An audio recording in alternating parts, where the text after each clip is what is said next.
What is up, everybody? Welcome back to our channel. One of Ones is in the building. Today, we are diving into the timeless wisdom of Hippocrates, who a lot of people say he's the father, he's the founding father of modern medicine. Debatable, but that, my friends, is a conversation for another day because his quotes over 2,000 years ago, they still hold weight in understanding health and well-being.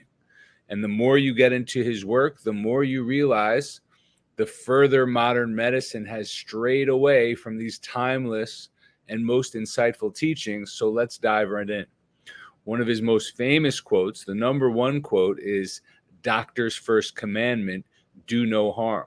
And this principle highlights the importance of medical ethics and caution in treatment, which emphasizes that a physician's job is to avoid causing harm to a patient. And it reminds us that the goal of medicine is to heal and alleviate suffering, not to make it worse. And according to the BMJ, that's the British Medical Journal, medical errors claim the lives of 251,000 Americans each year. That is the third leading cause of death. That puts it higher on the list than accidents, strokes, respiratory disease, Alzheimer's. The only conditions that cause more deaths than medical malpractice: heart disease and cancer. So why are we still calling these people experts? Why is no one being held accountable? Not only have they not cured a single disease, all of the diseases are actually getting worse. If they were in any other profession, they would have all been fired by now. But the truth is, they are really just salesmen, and they are salesmen for big pharma. This is a total conflict of interest, and it's time we put our people before profits. A second quote from Hippocrates: declare the past, diagnose the present, foretell the future. So this quote speaks to the holistic approach that Hippocrates advocated for. It's understanding of a patient's history, their current condition, and potential future challenges that allow for a comprehensive and proactive healthcare strategies. And this means spending more time than just 10 minutes with a patient to find out what they've been eating, drinking, smoking, educate them as to why that is killing them, how that has either led them to a life of pain and suffering, or how it is leading them down that path into that direction. Once you find out what toxins got them there, then you can stop the excessive intake, you can fix the deficiencies that cause that, and then you can provide a realistic roadmap. But first, we have to admit what those toxins are. And it just so happens some of those toxins, these quote unquote experts, are actually calling vitamins. And that's a video for another day. Quote number 3: walking is man's best medicine. Hippocrates knew we were bipedal creatures. Hippocrates knew we were designed to walk and run. He recognized the importance of physical activity.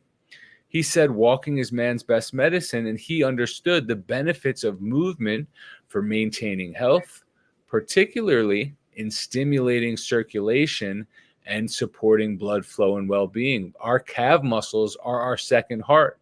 They literally call the calf muscle the second heart because they squeeze the veins in the lower leg to help return deoxygenated blood from the feet back up to the chest.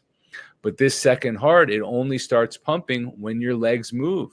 And this is the problem when so many people are sedentary, sitting, standing all day long, parking in the handicapped spots when they really don't deserve to be parked there, using a wheelchair at the amusement parks. You're seeing way more people using the motorized wheelchair. You got to move your body. Quote number 4: before you heal someone, you got to ask him if he is willing to give up the things that make him sick.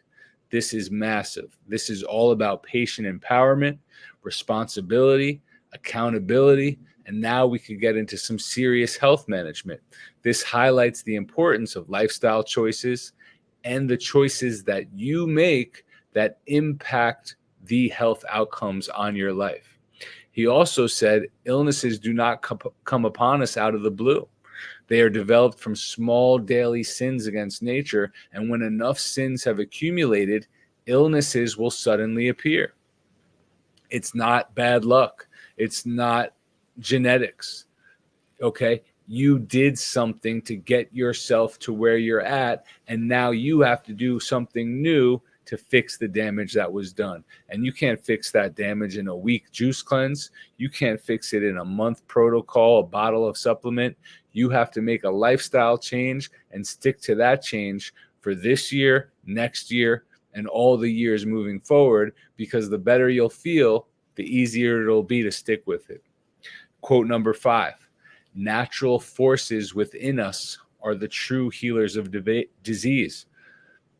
Hippocrates knew, he acknowledged the body's innate healing abilities, and he advocated for treatments that support and enhance these natural processes rather than merely just suppressing symptoms.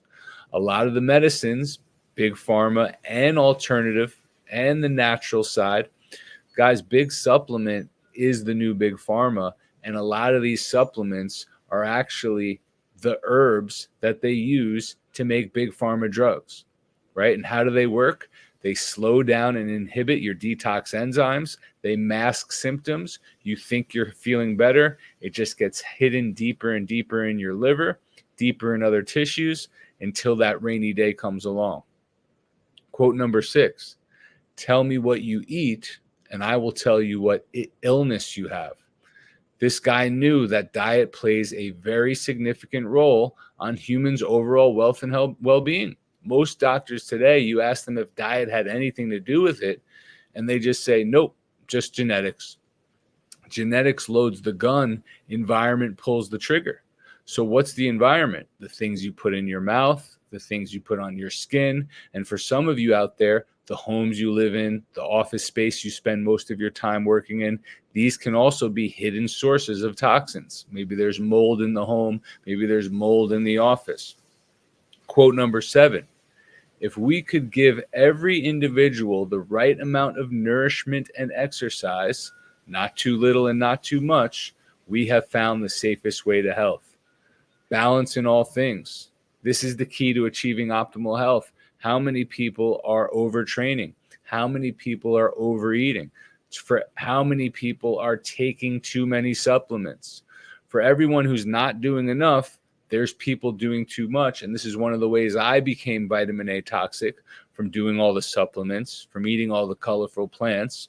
And when you look back to nature, we didn't have access to all these supplements. We didn't have access to all these colorful seasonal plants 365 days a year. And when you find out how the system and the liver works, you realize that a lot of these vitamins, fat-soluble things like vitamin A and vitamin D, you can actually get too much of these things. And that is part of the reason that so many people are sick, obese, anxious, and angry. Their livers are overburdened with fat-soluble vitamins like vitamin A. Quote number 8, to do nothing is sometimes a good remedy. Hippocrates knew the body's capacity for self-repair, sometimes advising against unnecessary intervention when the body could heal itself given time and rest. You stop putting in the toxins, you fix the deficiencies those toxins caused, you do less, and then your body becomes the miracle machine it was designed to be. And number 9, everything in excess is opposed to nature. Milk in excess, eggs in excess, colorful plants in excess, multivitamins in excess, multi-ingredient supplements are the top cause of liver injuries at hospitals. Okay? Multi-ingredient supplements, you cannot replicate nourishment in a small pill. You can't replicate the sun in a small pill. If you're doing too much, that's a way you're damaging your liver. And all these health gurus and biohackers out there posting their 50 to 150 pills a day, they are a ticking time bomb. So these are 9 of my favorite quotes from Hippocrates.